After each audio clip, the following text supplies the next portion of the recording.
to familiarize everyone up here with some items that will be coming back before us in 3 weeks. So there is not a public comment at this, but feel free to stay and find out about these projects. We'll go ahead and get started with item number 1, which is Tompkins Farm, Phase 2, Section A, final plat. Who's presenting this item? I'll handle this item. We can do number 1 and number 2. Previously, there had been a Tompkins Farm final plat approved for Phase 2, but the applicant has come back and would like to split it into Section A and Section B. There are no changes in density. They just would like to have 2 separate final plats. So that's what is before you tonight. All right. Do we have a representative for the applicant present?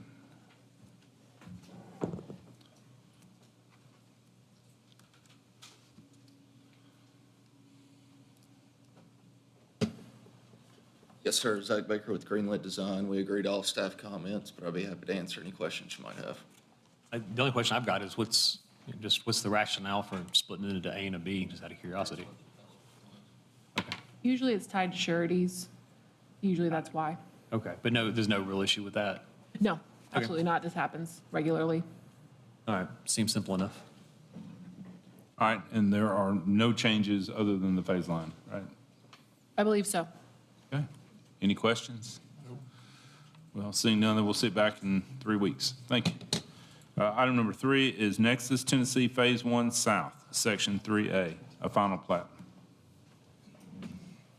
Val Martinez, planning staff. The owner and applicant are requesting approval of a plat to create 28 residential lots and 1 open space tract on 4.3 plus or minus acres, zone R8 PRD. Planning staff had minimal comments. Thank you, Val. Do we have a representative for the applicant present?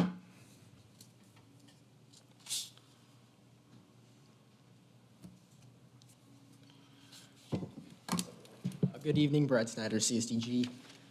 Happy to answer any questions. Are item 3 and 4, are they separate items, or are you presenting them together? They're 2 separate items, but there are minimal comments on the other one as well. They're substantially, they're all in compliance, basically the same thing that's already approved. Okay. Simple. Any questions? I don't have any questions. We'll sit back in a couple of weeks. I think it's straightforward. Thank you. Item number 5 is Winston Place Phase 1, final plat. Val Martinez, planning staff. The owner and applicant are requesting approval of a plat to create 39 residential lots and 4 open space tracts on 11.5 plus or minus acres zoned MRO. And this one is similar to the previous ones. There's a Phase 1 and a Phase 2. Phase 2 consisting of 29 lots and 1 open space tract on 8.3 acres, also zoned MRO. Minimal comments to both of these plats. Thank you. Do we have a representative for the applicant present?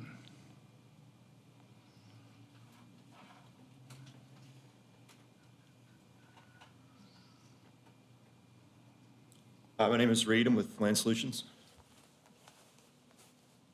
Do you have anything to add about the project? Not particular, no. Does this make a formal connection to the existing subdivision? On Summerlin Drive, yes, but to the other subdivision, no. On the other side. Sir, can you repeat your name again? I'm sorry. Your So name. on Summerlin Drive, it connects. No, your name. Can you repeat? Reed with Land Solutions. Yes, Thank ma'am. you. My bearings. Oh, this is the property named after the guy's cat, right? Yes. Okay. I know where we are now. Yeah. I didn't remember that, but okay. Any questions? Seems No. pretty straightforward. Okay, we'll see you back in a few weeks then. Thank you.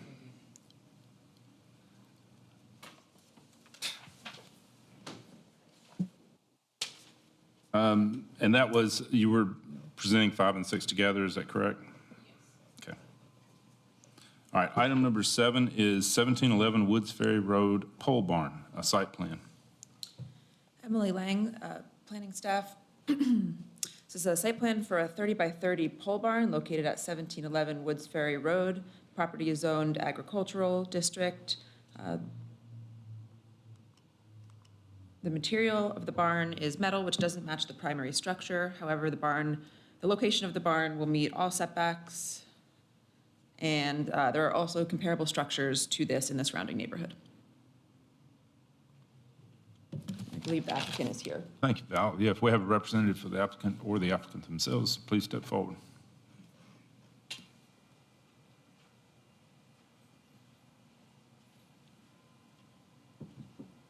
Aaron, the homeowner? Is it going to have hardwood floors in it? Not yet. Not yet. Our, on the item 7, it shows some pictures. Is the barn already constructed? No. Okay, so those are samples of Yes, another project. I was going to ask, because I recall having seen this photo. Yeah. Okay, so that clarifies my only confusion, which is not difficult to do. So what is the materials on the main structure, the primary structure? Is it on the house? It's On the- vinyl siding. Okay. So it's not going from brick to metal siding? It's, any questions? No, I mean, staff indicated there's similar architecture around. That's typically what we're looking for on these. Yeah. So there's a setback where it's not seen? Is that what you're saying? It's pretty good ways from the house. Okay.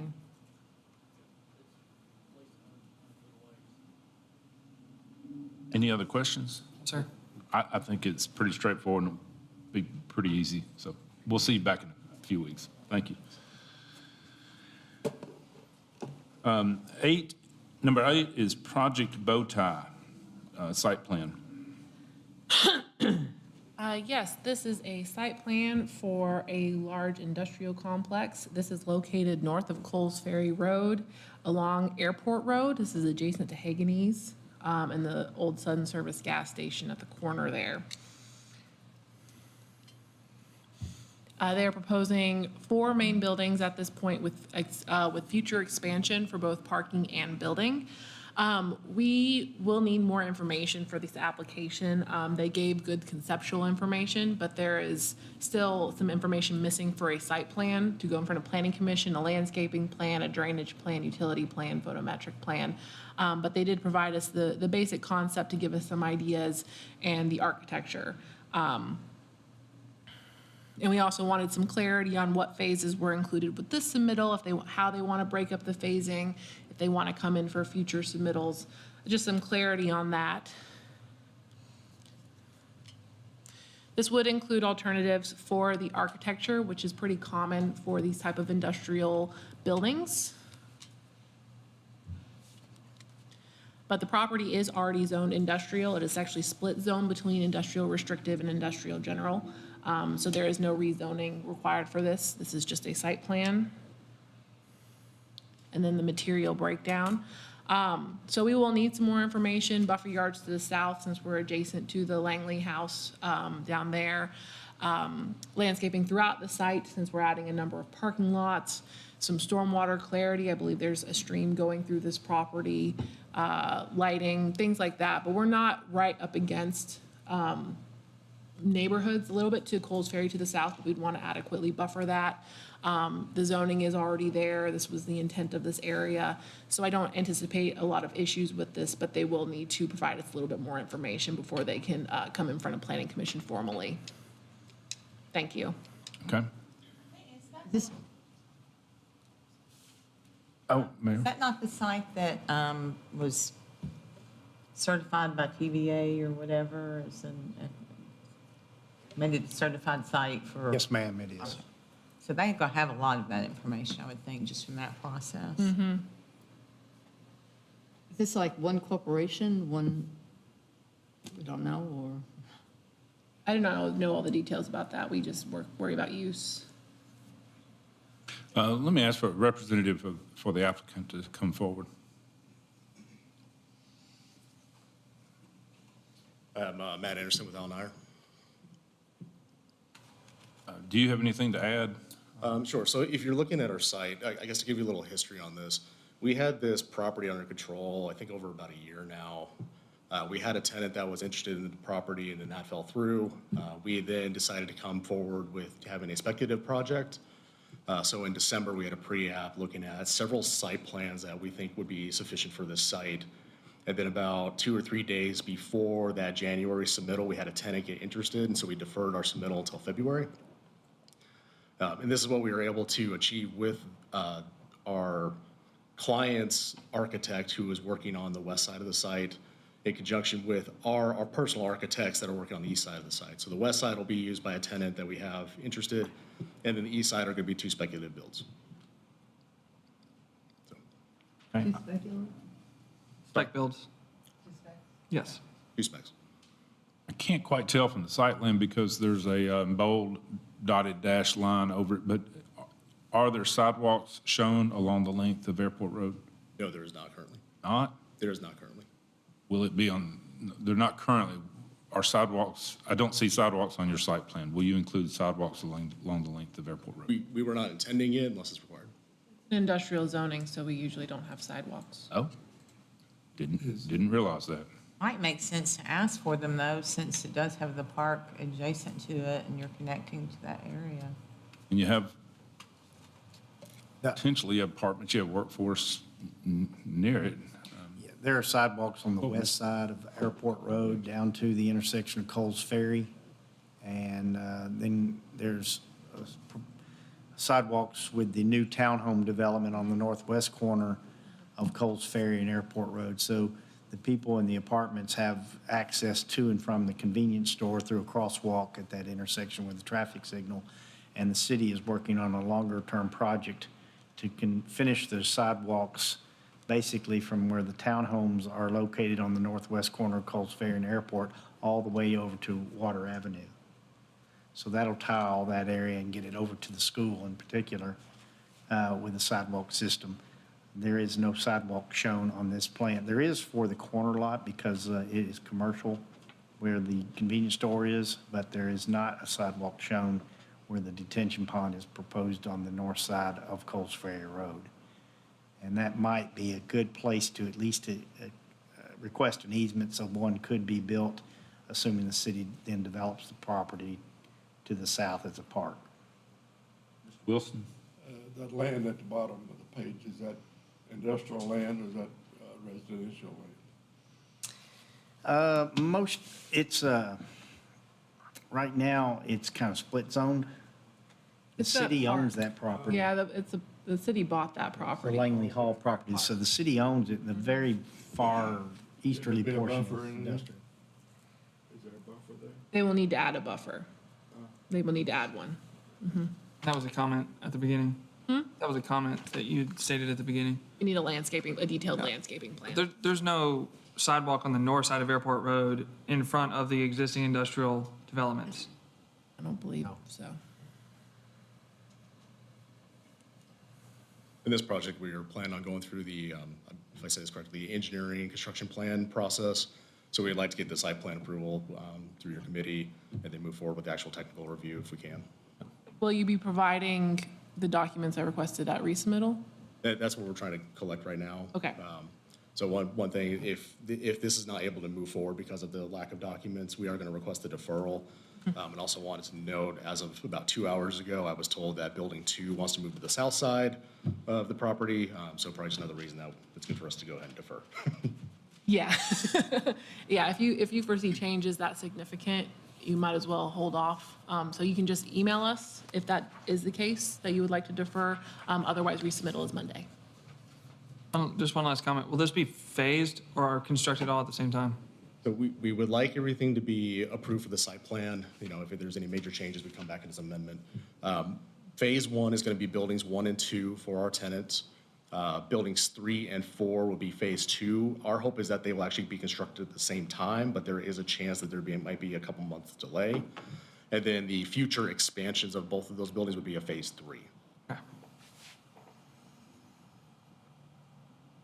And on the plan, what says detention?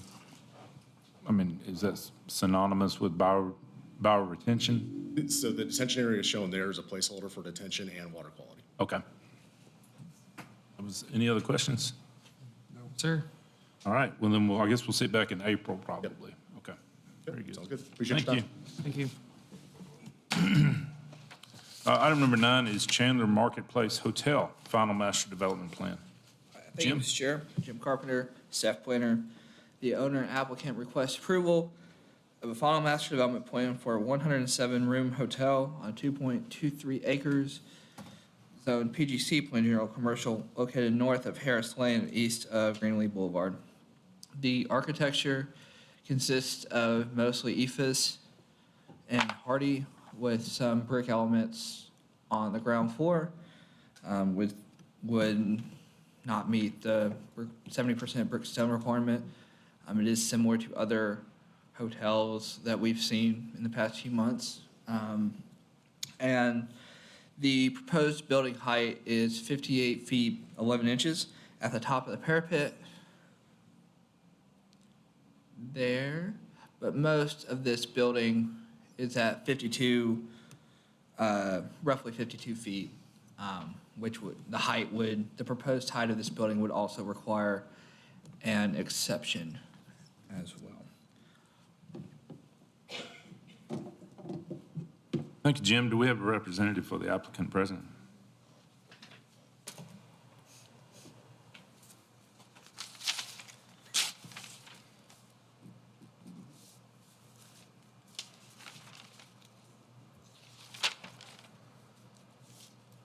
Brian Shirley with Arnold Consulting Engineering Services at Bowling Green.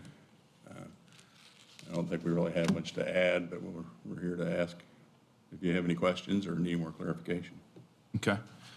Well, I'll lead off with asking, really ask staff for a question. It seems that with every hotel, we need a variance request on the height, and I think it's because of the parapet hiding I'm assuming that's hiding the units on top, isn't it? And so, rather than having to make every applicant go through a request like that, do we need to address that in our code and allow for a clause which addresses that height? Because it sounds like the standard height, is this a 5-story hotel or? It's actually a 4-story. Okay. 58'7" seems like a common number we see again and again.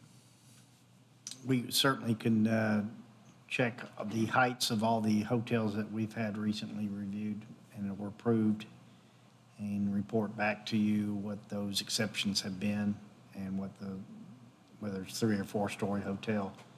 And if the body wants to recommend a change, then we can process that. Any questions? It would probably apply to other building heights, though, in that district. It wouldn't just. Well, never mind. I have a random question. Does this hotel have event space? It has some meeting space inside, but not really designated event space. Okay. Yeah, I guess my observation, I just speaking to the architecture and the materials, the architecture of the building looks really good. So I personally don't have a problem with the variance on the brick stone requirements. I think when we do that, we wind up with architecture that might meet a 70% brick requirement, but doesn't necessarily produce a really high quality looking building. So I think the architecture looks good. This is going to be their first prototype version of this one. Yeah. So they're still going through a lot of their brand, working with the brand, coming up with their spec books and everything else. So this will be the first one of this particular type. Yeah, it looks good. I'll second that. I think it looks good as well. Do we have a brand identity yet? Home 2 Suites. What is it? Home 2. Any other questions? I'm familiar with them. I am too, and I'll, I have one next to the Wawa in Venice. it's a Hilton chain, and I'll disclose that I'm a member of the rewards program, but I won't let that influence my decision. Any other questions? Okay, well then we'll see it back in a few weeks. All right, Thank thanks, you. Item number 10 is Woods Commons, Memory Lane Office Complex, an amended preliminary master development plan. Emily Lang, staff planner. This proposal is for an amended preliminary master development plan for Memory Lane Office Complex, on 1.07 acres, zoned PGC, Plan General Commercial District, located at 951 Memory Lane. This property is part of the Woods Commons commercial subdivision. City departments had some suggestions for the applicant to potentially rework the site layout to potentially better accommodate the stormwater pond and to be able to include a buffer yard adjacent to the residential property. Staff have also requested that the applicant provide an ADA compliant sidewalk connecting the internal sidewalk shown in the site layout with the public sidewalk. Architecture is going to be 100% brick submitted, and there was no landscaping plan submitted with this amended PMDP, which will be required in a future FMDP. Thank you, Emily. Do we have a representative for the applicant present?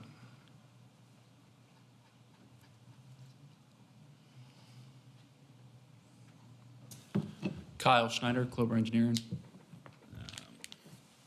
There was a comment about shifting the entrance to, so technically we have the entrance on Record Row, and there was a comment about shifting it to Memory Lane.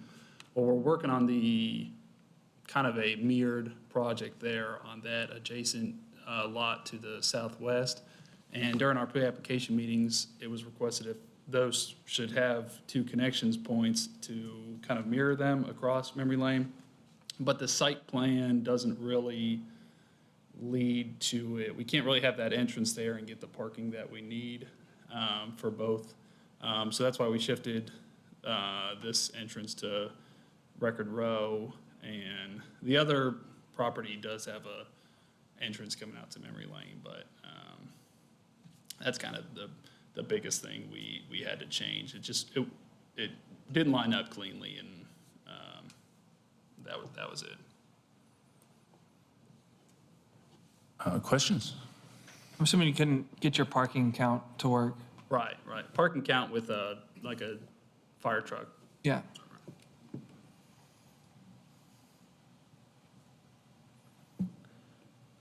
Do you know what color the brick's going to be on this building? Just to be honest, the elevations aren't real pretty. I don't. It was requested to add some more architectural information, so a All right. color. Good. Then my next request has been covered. It's almost like Jillian knew what I was going to ask for before the meeting started. All right. Yep. It'd be good to see some revised architecture. How tall do you expect the retaining wall to be on this side, on the opposite side of the building? On the south side, Well, I guess northeast side. I have a grading plan here.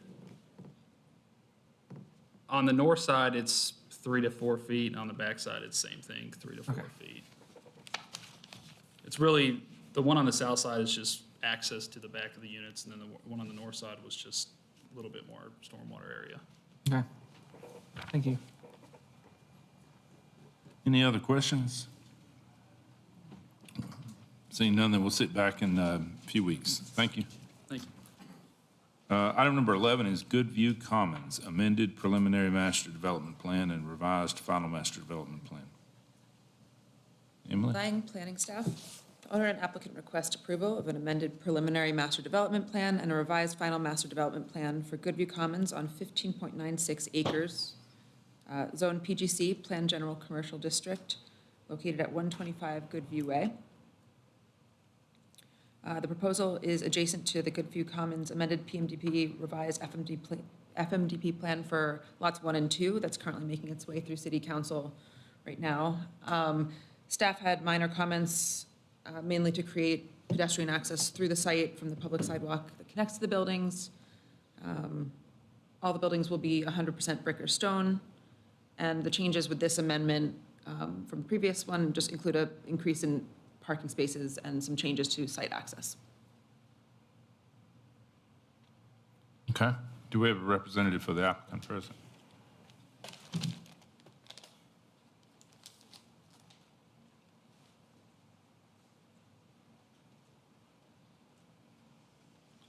Zach Baker with Greenlit Design. We agreed to all staff comments, but I'd be happy to answer any questions you might have. Zach, are these the buildings that are under construction now? Okay, just make sure I have my bearings right. Yeah. And so what is it that we're really changing on them? The drive to the east shifted about 60 feet. That was due to conflicts with infrastructure, a hydrant and a transformer, and then just adding in some parking spots. Okay. All right. Yeah, the buildings look good that are going up. And it'll connect to the adjacent parcel to the east as well. Yes, once it's developed. Yeah, that's a future hotel site. Yes. Staff, remind me, the future hotel site in the corner there, did it only have one cross-connection access point there that they've shown on this right here, or did it have one in the back of the parking lot as well? It's different than it's shown here, but it's still just one. Okay. But it's different on the other one? Yeah, we asked them to update that with the next submittal. Okay. Other questions? Nope. Well, then we'll see it back in a few weeks. Thank you. Thank you. And item number 12 is the comprehensive plan amendment, character area changes, City of Gallatin. Bill, are you presenting? Yes, I just put this on the agenda in case you all had any additional items that you wanted to discuss other than what was presented the other night in the joint Planning Commission City Council Committee meeting. So we're moving forward to have that as a public hearing and consideration for a resolution at the end of the month. We not have the language established before we have a public hearing? It will be provided in the agenda package, so you will see the proposal, and it may include some area-specific design requirements. Shouldn't we review that and talk about it at a work session before we put it onto a voting meeting? Well, we certainly could. What are you adding to it beyond what was discussed? I don't know at this point. I'm still working on Why that. don't we keep it on what's there, what we had discussed? Because something popping up new next week would be, I think, a little hard for people to feel okay about. You know, the things, ideas are being considered extraordinary buffers, for example, between existing development and properties that would be subject to the area of change.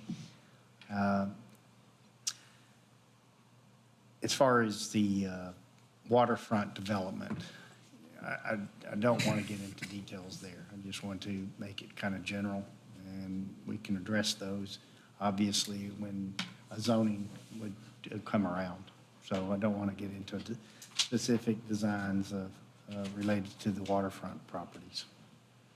Identify and overlay zone. Yeah, that makes sense for the waterfront property. That one should be pretty general, as more of an intent for a long-range vision that someone could take as an indication of the general direction we want to see it go in.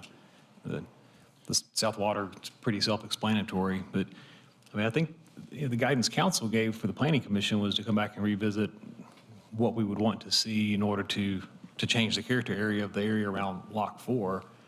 Well, and truly what I think I said at the end of the meeting to you, Sharon, was, sounds like from the discussion, the Planning Commission just needs to add something that says this land should be considered, developable with the plan, with the road plan in there. Yeah, the takeaway I got from it, and I think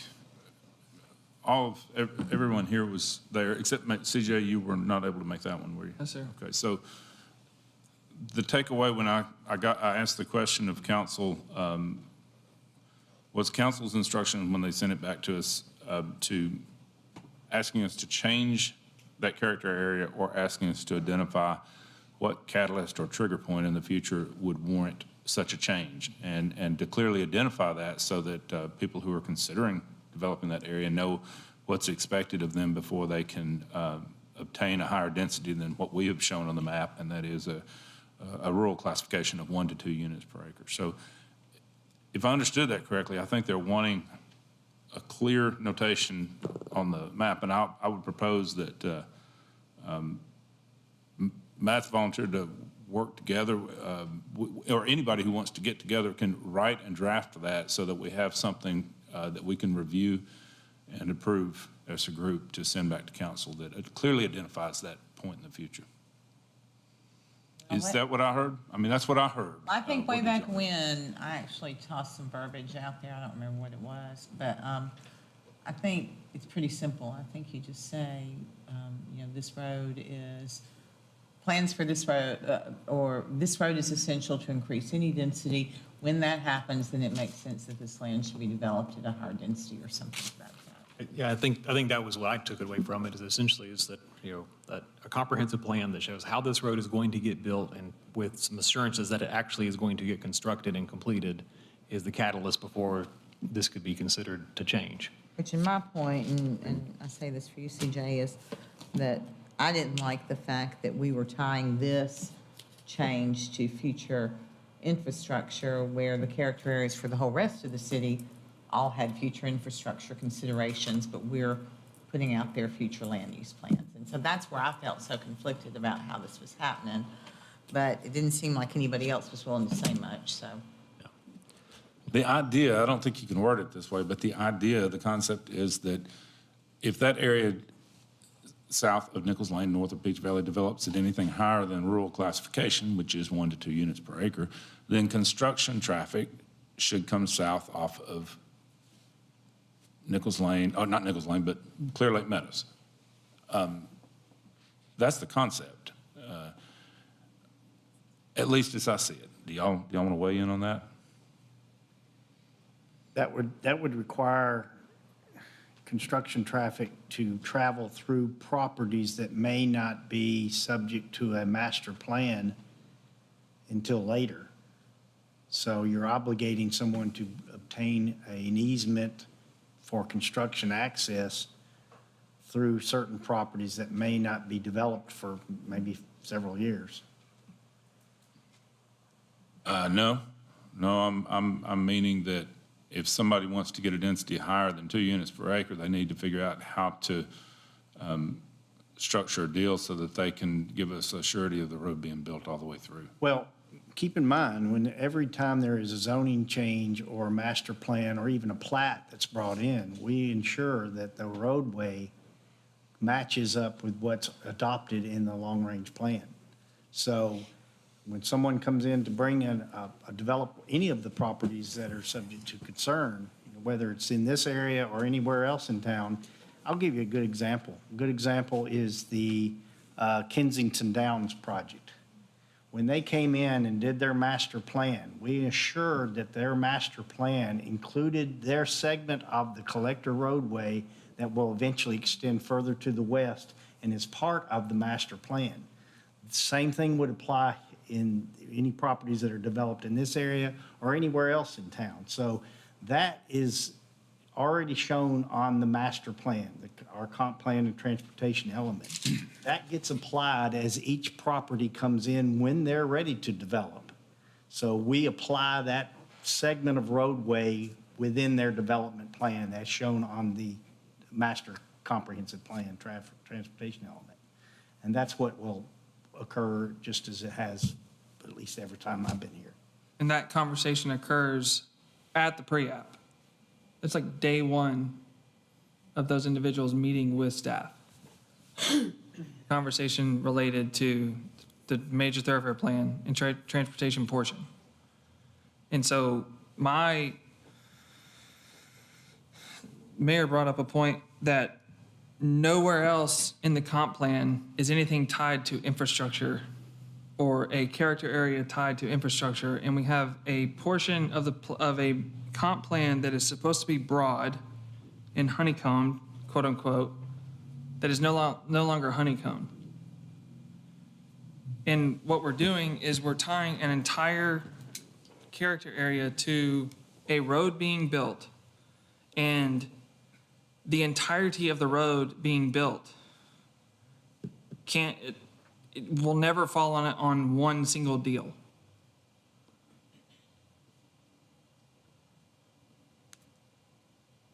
And so ultimately what we're doing is we're putting it in the hands of the city to fund that road. Which the city's not like. Possibly. It's the city's not going to do, possibly, which that alone, I mean, the city's not going to do. It would be similar to the city requiring the developer of Kensington Downs to construct that street, what's it called, Grandstand? Yes. Grandstand, all the way from Greenlee Boulevard through their project, but also through other property owners, Maddox Farm, and even the city's property, all the way over to Big Station Camp Boulevard at Bison Trail, before you would consider a change to the land use where Kensington Downs is being developed.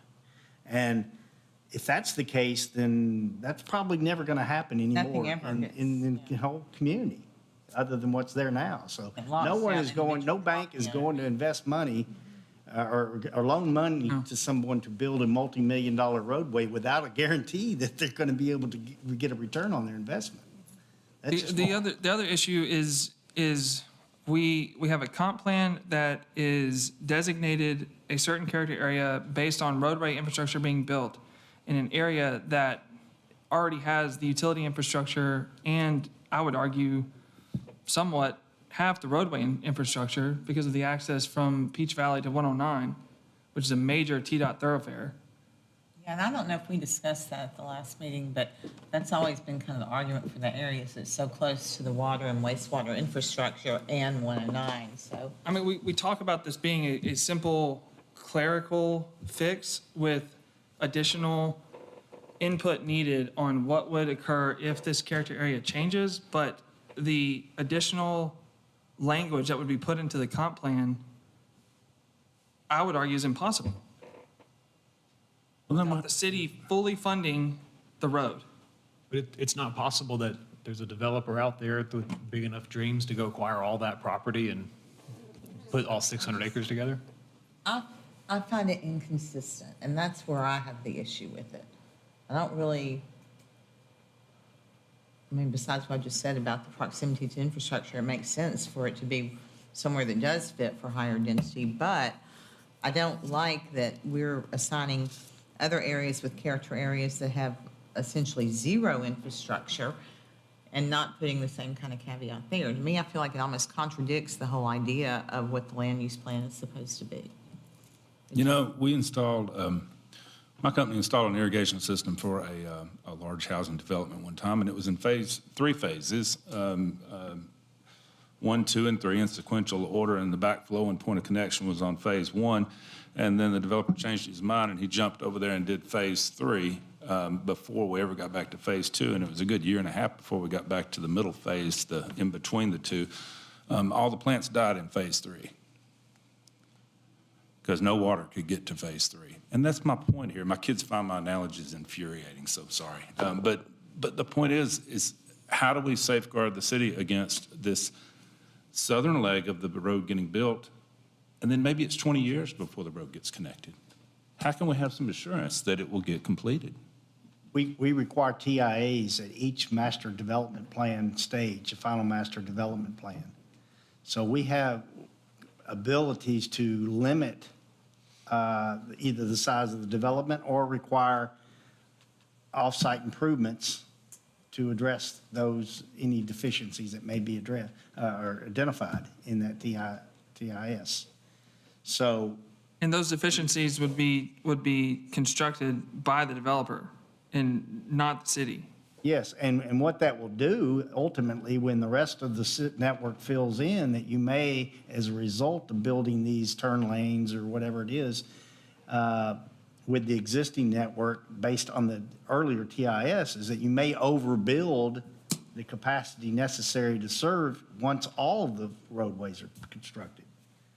So we don't want to do that. We don't want to induce traffic in areas that we don't want additional traffic. So we don't want to build a 4-lane roadway in an area that needs to only be 2 lanes, maybe a residential area. So you got to be careful about how you do that as well. Yeah, I mean, I guess they could, in theory, do one portion as a higher density development and the other is a larger area development, and the traffic usage would be quite different than what we're saying it could be right now, so. Keep in mind that the comp plan, and I mentioned this the other night, the comp plan, does not indicate any level of service deficiencies in this south central area of the city if the network is built. So we monitor that with each TIS. So that can be that there'll be certain intersections until that network matures that may be built to handle more capacity than is necessary. But in other areas you're talking about existing roadways which might be substandard and not handle it, and improvements need to be made to it. This is a road that does not yet exist. and you're talking about allowing for or encouraging a higher density, again, without any guarantee that the road would connect all the way through. But the thing is we have I may be speaking out of turn here, but we have traffic impact studies that show that the road infrastructure can handle the traffic that's going in. That's being reviewed by our engineering department, that's being put together by trained consultants that are not only mapping out what is current, but is also in the future. Right, and Aaron may want to speak to this. There is, with the earlier development plan that was submitted, and I think it was withdrawn, we did have a traffic study that was provided, and it did indicate that there would be some minor off-site improvements that would be needed at build-out of this project. Of course, it'd take many years for that particular project to build out, and that TIS didn't even model having a Clear Lake Meadows extension to Peach Valley on there, and it still didn't trip operational problems on the network not including that road. So ultimately, when that roadway is developed and by a series of others in the alignment, then there will be excess capacity in some of these intersections that will be triggered for improvements with the initial TIS. So I don't want to treat any one area of the city differently than we've commonly practiced in treating other areas of the city and requiring infrastructure. My main argument is not whether or not the plan should be rural or suburban. My main argument is the fact that our intent was to set out to create a broad plan, and us putting language in there that states that a road infrastructure has to be built is no longer a broad plan. That's very detailed.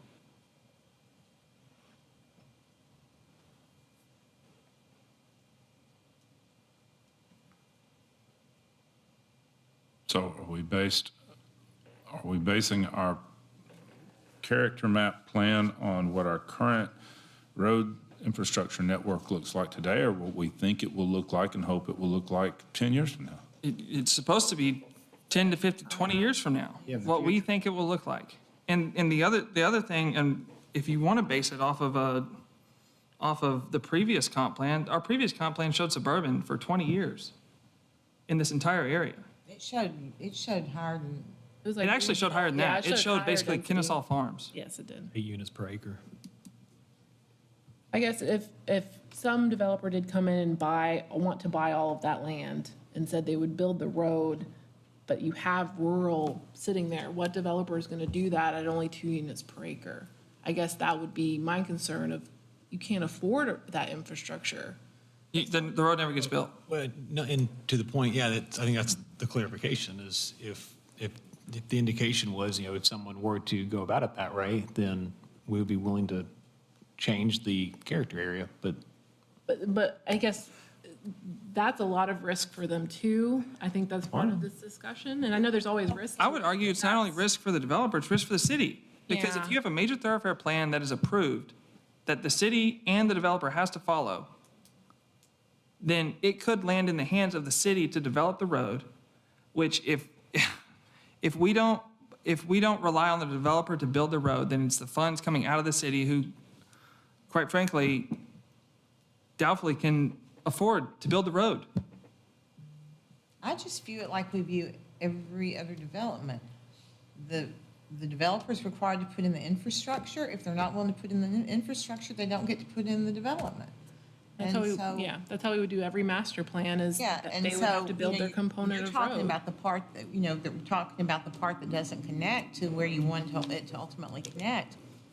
They can build what they can build based on what traffic can be allowed. The next people can't build anything unless they're making the connection. And I get that there's the concern about that property being utilized, but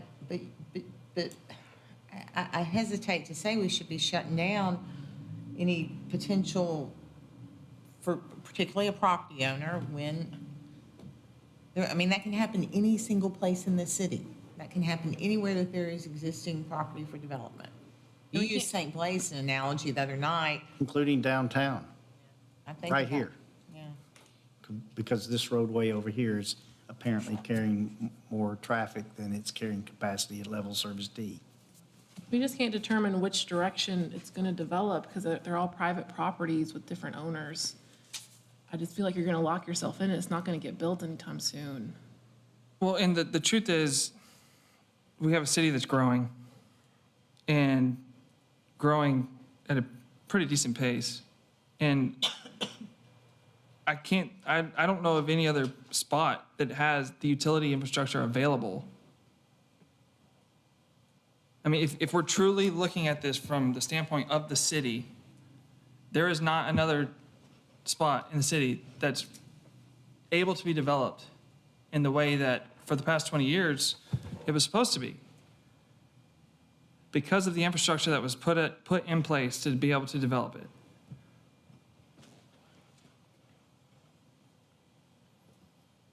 The project that was, gosh, it was what, last year that had the traffic study with the off-site improvements, can somebody send that to me? I'm sure I have a copy of it somewhere, but. You want This is the recent submittal? You want the traffic June impact of last study? year. Yeah, June last year, yeah, the traffic study.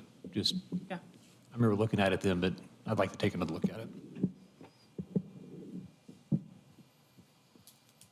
And I think it's important to say that there's probably not a single one of us sitting up here that wouldn't love to see it remain a farm, but we can't control everybody's personal property, and I don't think we should limit some property and not others when it meets the criteria, especially for, like he was making the point, really kind of smart development close to the infrastructure. And that, these properties, there's quite a few of them down there. How many different parcels is it, Bill, do you know? I have that in the report that I'm developing, and then have a Of course lot of you other characteristics with that identify the acreage and availability of water and sewer, its value, all kinds of data related to each one of these parcels, even ones that have environmentally sensitive areas that are known. So we have that information, and we'll be providing that with the report. It's 850 some odd acres, and, parts of it are in the city now. And right now, it's a portion that's in the city is the only part of the city that is designated with a rural countryside character area, including, I'll mention, I think I mentioned at the meeting the other night, that the area of Gibbs Lane and Martin Lane, all that area out there is designated as suburban. We're not talking about those areas. No, we're not, but I We're wanted not. to compare those areas as to the type of uses or development that would be permitted. Similar in- existing in land. comparison to this area that's designated for rural countryside. And those areas don't have sewer anywhere close to them, whereas sewer is surrounding, and so is trunk water lines and trunk sewer lines are surrounding this 852 acre area, and it's very close to the water and sewer plants, so you're not having to pump water and or effluent long distances to get it to the treatment site. You're not having to send it through a series of pumps to get it to a development site. So, and there's other areas in the city that are like that with higher entitlements, if you want to call it that, of development intensity that are, Close to the that currently core, don't be have more any urban infrastructure. and- So, So, Bill, since you brought that up, I want to clarify something, though. You brought that up 3 times. You said that this is the only area that is inside the city limits that has a green designation on our character map. And if you go look at those areas that are inside the city limits that have the green designation, they fall into that 1 to 2 units per acre. They're very large lots. Some of them are 5-acre lots, Bell Road and some other areas. So just keep in mind that they fit with the classification. I'm not suggesting, I said that before, I'm not suggesting that the goal here is forever and ever keep it farmland. Just want to make sure the city doesn't get hung with the cost of finishing a road. And I'll go ahead and bring up a specific parcel in mind. It's a 17-acre parcel of land directly south of 12 Corners Nursery. It is not part of the city. It's a triangular area that you better hope that the city doesn't get stuck with that being the final parcel that they have to get to connect. You better make sure that somebody else pulls together that deal. Do you really want to have a 200-foot section of road left that you've got to get that's outside of the city, not within the city's jurisdiction? Are you going to get the county to exercise eminent domain or something and do an interlocal agreement to connect a road? It's voluntary annexation only. Annexation is only voluntary. Well, again, we can't control which property owners are willing to develop their property, but when they are ready to develop their property, they would develop it in consistency with the transportation element and the character area for that property. And it may be that there be someone who holds out and says, I don't want to develop my property forever. Then it relies back on the TIA or TIS for the cumulative properties when they do develop. And it could be that if all but that one property decides not to develop, there will become a point where there is a limit on the amount of development that could occur in that area. But I'm not seeing it with the work that I've done so far. So I've done some stuff of assigning trips based on trip generation potential, maximum trip generation potential of the development of the substantially vacant and vacant parcels in that area. And there's not a failure provided, again, that road happens. So otherwise, we might as well shut down other areas in town, just like I've mentioned before, including anything in the corridor of the Bison Trail Extension or Grandstand.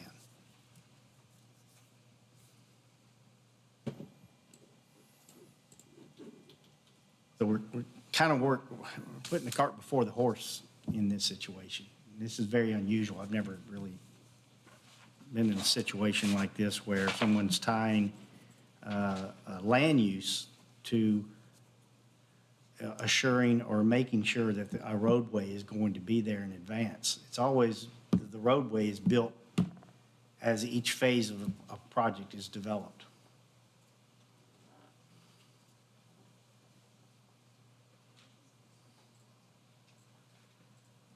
I don't know how to explain And it the otherwise. project would not be built unless the roadway is part of the plan. Right.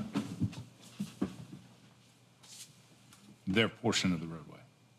Yep. Their portion of the roadway. So we wouldn't allow the Kensington Downs development to go in there and just put a local street in as part of their subdivision.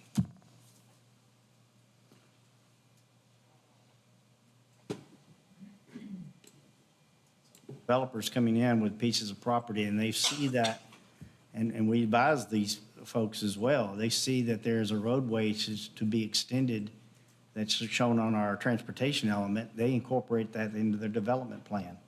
Here, probably the best example is the Foxland Boulevard extension that went from Douglas Bend Road over to Cages Bend Road.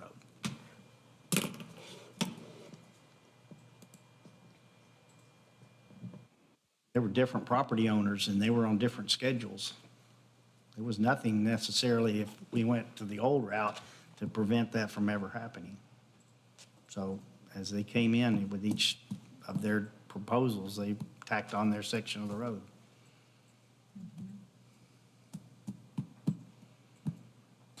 Well, what are we doing in 3 weeks then? I will be prepared to have a document that you can vote on. You certainly will be holding the public hearing. It's already been advertised. There's nothing to rush. I mean, it's been a while. You'll probably debate back and forth. Doesn't sound like to me that y'all have resolved the concept even of how the comp plan is supposed to work completely. There's not consensus, at least. And so if you then, after having the public hearing and having additional discussion, if you defer, that's something you can do. That's an option you have.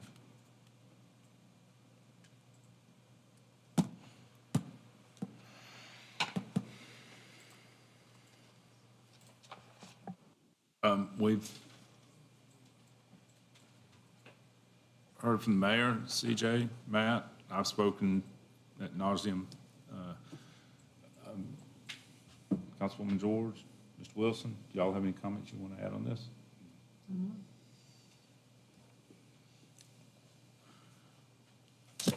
Okay.